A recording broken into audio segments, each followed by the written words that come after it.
अस्सलाम वालेकुम दोस्तों, की हाल चाल है? ठीक ठाक, उम्मीद करता बिल्कुल खैर खरीत नाल तुसी होवोगे और रोज़े वगैरह बहुत अच्छे माशाल्लाह जा रहे होंगे। तो एक छोटा जिहा पैगाम है तुहाडे नाल शेयर करना चाहता सा, तो उम्मीद है तुहानू पसंद आएगा। कई दफ़ा असीं सोचते हैं कि जिहड़ी साडी बोली है वो कोई अलग बोली है या फिर किसी बोली का लहजा है। तो क्योंकि पंजाब माशाल्लाह बहुत वड्डा इलाका है, 12 करोड़ के लगभग आबादी है और तकरीबन मुल्क का 60% जोड़ा बनता है।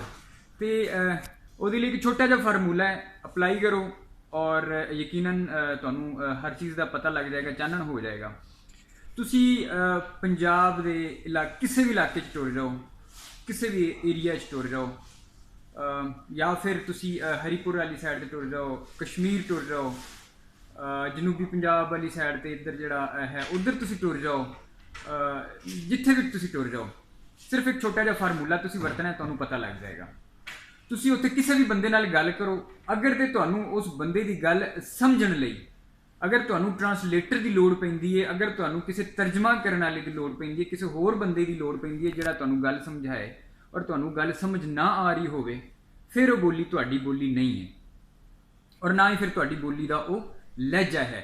लेकिन अगर वो बोली चाहे उन्होंने तुसी हिंदको का नाम दो, पठोहारी का नाम दो, या फिर तुसी उन्होंने थलोची, डेरवी, रियासती या तुसी माझी, जटकी या कोई भी तुसी उन्होंने नाम दो, अगर तुहानू उहदा हर एक लफज जिहड़ा है उहदी चंगी तरह समझ आ रही है, तुहानू उहदा मतलब जिहड़ा है वो समझ आ रहा है, तुहानू किसी ट्रांसलेटर की लोड़ नहीं पैंदी, तो मेरे भराओ वो फिर तुहाडी बोली है और तुहाडी ही बोली का लहजा है। हाँ, अगर उस बोली नू समझण लई तुहानू कोई तीजा बंदा जिहड़ा है उहदी लोड़ पैंदी है कि हाँ भरावा मैनू दस मैनू की कह रहा या मैं उन्होंने की कह रहा, उन्होंने समझा, फिर वो तुहाडी बोली नहीं है। ये बड़ा सिंपल जिहा फार्मूला है। तो मेरे ख्याल विच कोई भी पंजाबी जिहड़ा है वो जाके जिहड़े जिहड़े इलाकिਆਂ ਦੇ मैं नाम लैन किसी भी जगह ते, बल्कि इत्थे सिर्फ इन्हां इलाकिਆਂ ਦੀ नहीं पूरी दुनिया दे विच टुर जाओ, क्योंकि चढ़दा ते लहिंदा पंजाब जिहड़ा दोनों दे विच बहुत वसत है और वो इन्हां दे बहुत सारे लोग जिहड़े बाहर भी गए ने।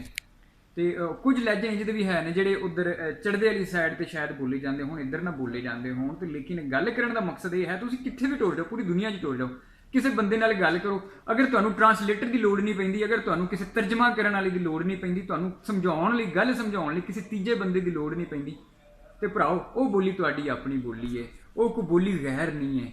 हाँ, वो लहजा थोड़ा डिफरेंट हो सकता है, कुछ लफज अगे पिछे जरूर हो सकते हैं, लेकिन बोली यही बोली है। बहुत मेहरबानी।